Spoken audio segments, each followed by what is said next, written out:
Gerą dieną visi TurboTrophy dalyviai, esami, būsimi. Norėčiau greitai aptarti, peržvelgti preliminarų TurboTrophy reglamentą. Pažymėsiu tik tai, peržvelgsiu tik tai esminius faktus, galbūt trumpai papasakosiu, kokia viso to esmė, koks požiūris ir vizija klasės, tai dėl ko atsirado ši klasė, dėl to, kad matom, kad atsiranda naujų automobilių, tarkim automobiliai ten, grubiai tariant, nuo 2008-2010 metų visi eina jau su turbininiais varikliais, nesvarbu ar dizeliniai ar benzininiai, ir jom kaip ir nebuvo konkrečios klasės, tuo pagrindu ši klasė ir yra kuriama. Taip pat noras yra, kad važiuotų tai ant mono padangos, tai dėl to atsirado rezistino padanga. Ir dar šiaip pagrindinis aspektas yra tai, kad dalyviai važiuojantys slalomus, greituminius slalomus, time atakus, sugalvoja ateiti į TurboTrophy, jiems nereikėtų kažkokių milžiniškų investicijų tam dalyvauti. Užtenka puslankių minimaliai ir kad variklis neturėtų per didelės galios, tai yra įdedamas restriktorius ir užsidedamos padangos, kurios taip pat neleis ten labai įspūdingų trasos laikų rodyti, bet su jomis bus galima važiuoti daug ir stabiliai, tai ir nebrangiai faktas. Tai esmė yra tokia, kad mūsų paskaičiavimais, jeigu turi žmogus automobilį, su kuriuo norėtų pradėti dalyvauti, tai jo paruošimui jam turėtų užtekti iki 10 000 eurų. Mano taip paskaičiavimais, čia yra tik mano nuomonė, bet aš manau, kad tų pinigų turėtų užtekti ir kad tai nebūtų prabangi klasė, kuri viršyje, nežinau, ten 20-30 tūkstančių eurų biudžetą. Tai turėtų būti ekonomiška ir visiems pasiekiama klasė. Gerai, galime greitai perbėgti per tam tikrus punktus, viso reglamento neaptarinėsiu, nes užtruktų jisai čia, manau, gerą valandą. Tai pirmas paryškintas punktas yra, kad leidžiami automobiliai nuo 2005 metų su benzininiais ir dizeliniais varikliais turbo. Tai ką norėčiau pabrėžti dėl šito punkto, tai neišsigaskit, pamatę šį punktą, mano buvo pasiūlymas, kad pakeisti šį punktą į pridėjus, esmė yra tokia, klasė atsirado 2024 metais. Jeigu automobilis ir jo sportinis pasas yra išimtas iki 24 metų ir dalyvis sugalvojo dalyvauti šioje klasėje, jis turi būti leidžiamas, jam turi būti leidžiama dalyvauti šioje klasėje su tuo, būtent jeigu automobilio modelyje ėjo turbininis variklis, jo, gal taip reikėtų pasakyti.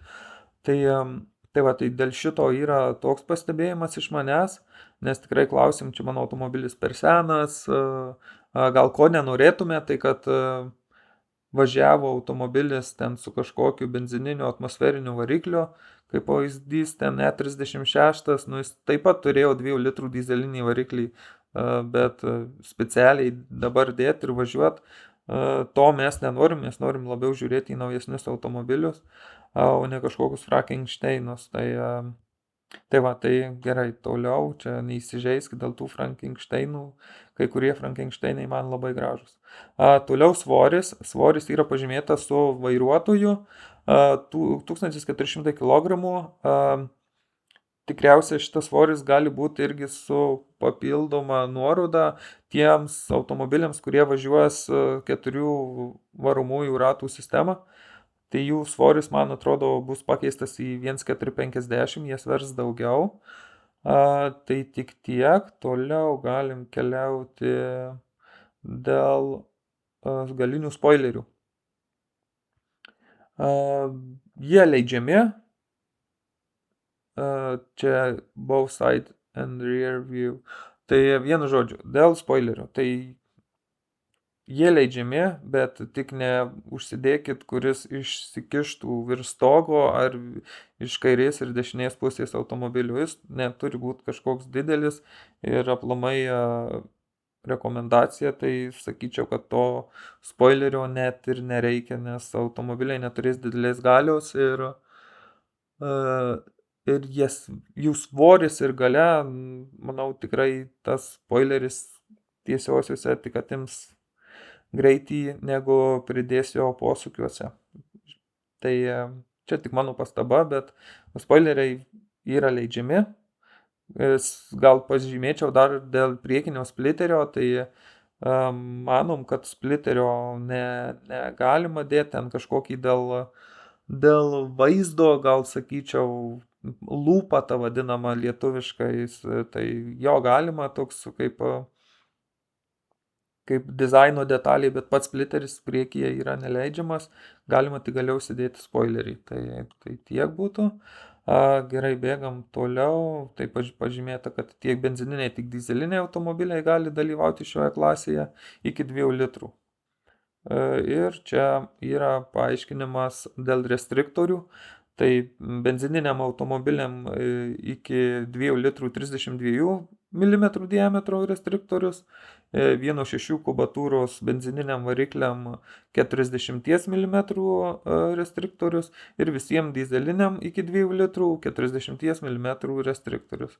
Tai čia, kad restriktorius, manau, visi supranta, dėl ko dedamas, kad apriboti galę, nes buvo testai daryti su 2 litrų benzininiu varikliu, kuris ten buvo stage 2, pribombintas, turėjo, man atrodo, apie 370 arklio galios ir įdėjus restriktorių pagal tai, kokį matote, jo galia buvo iškart nukrito iki 258 ar 260. Tai, o ten tikrai gera bomba buvo tas automobilis, tai matom, kad tas restriktorius tikrai savo darbą atliks. Toliau dėl išmetimo sistemos, tai jo išorinis diametras negali būti didesnis negu 60 mm, pati išmetimo sistema darykit jūs kaip norit, esminis faktorius negali būti vamzdis didesnis negu storesnis negu 60 mm. Taip, tai yra prirašyta, kad vis dėlto 4 varančiųjų sistemų, ratų sistemos automobiliai gali dalyvauti šioje klasėje, nes turim tokių ir sėkmingai važiuojančių, tai kad neišmesti žmonių, tiesiog leidžiam jiems, tiesiog bus jų svoris padidintas. Dėl šio punkto gavau klausimų, tai čia yra tiesiog dėl gal labiau pažymėjimas ne mechaniniam pavarų dėžėm, o automatiniam pavarų dėžėm, kad jų valdymo blokas turi būti originalus, o programiškai, ką su jie darysit, jau nėra ribojama. Ir dar buvo klausima, ar short shifteris leidžiamas, tai taip, jis yra leidžiamas. Dėl stabdžių diskų sekantis punktas, matau pažymėtas, tai leidžiami stabdžių diskai tik ten yra raižyti ir gręžioti, bet plaukiojantys ten iš 2 dalių surenkami stabdžių diskai nėra leidžiami, vien tik dėl to, nes, sakyčiau, tai išbrangins šią klasę, visi big break kitai, kurie kainuoja po 2-3 tūkstančius eurų, tikrai gaus dalyviai pranašumą, kurie tai galės sau leisti ir apsiribosim tik ties tuo. Taip pat leidžiamos yra armuotos stabdžių šlanguotės, bet visas pravedimas stabdžių vamzdelių turi išlikti originalus. Automobilio aukštis čia yra nuo žemės 11 cm, tai kad per daug nesu lowridintot automobilių. Iš tikrųjų nesu technikas ir negaliu atsakyti, dėl ko tas punktas yra įrašytas. Toliau dėl padangų ir atlankių, tai čia labai aiškiai, manau, viskas parašyta, kad kokia padanga, kaip užsisakinėjat padangas, siūlyčiau atkreipti tiesiog dėmesį į tai, kad tredvieras turi būti 340. ir jūs tikrai nusipirksit tą padangą. Aišku, jos čia yra netgi ir modelis pažymėtas. Gavom klausimą dėl ratlankių. Tai ratlankių yra pažymėti svoriai, kurie negali būti mažesni. Ir jie sveriami yra be padangos čia.